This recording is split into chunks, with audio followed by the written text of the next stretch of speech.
It was a rally that brought thousands of spectators from all across New Mexico today, and some visitors even drove across state lines to see former President Donald Trump stop in Albuquerque ahead of Election Day. News 13's Chandler Farnsworth has that story.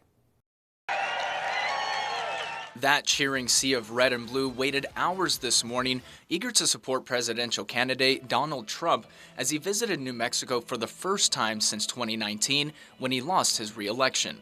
I needed to be here today for the sake of our families and for the benefit of our country. And it was like an ocean of cars. Even when we got through, they were still lined up on the freeway.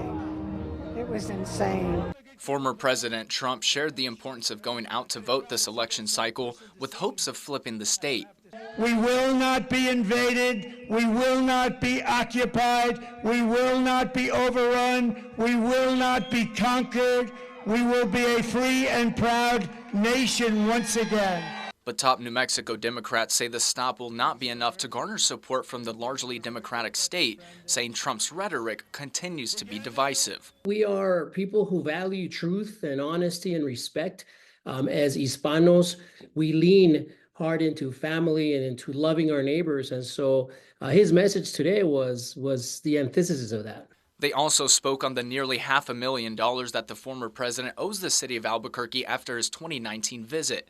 Top Democratic politicians are optimistic that the voter turnout in the state this year will prove Trump's actions do not sit well with New Mexicans. The guy has failed to pay his debts all over the place. And this is not the first time, and it sadly will not be the last time.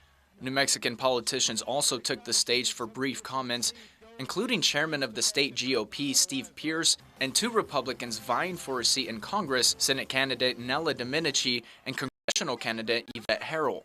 Trump followed up his visit to Albuquerque with another rally in Nevada this evening. Chandler Farnsworth, KRQE News 13. New Mexico Governor Michelle Lujan Grisham released a statement today in response to Trump's visit, calling his speech, quote, incoherent, and says she's hopeful that New Mexicans will once again vote to keep Trump, she says, away from the Oval Office.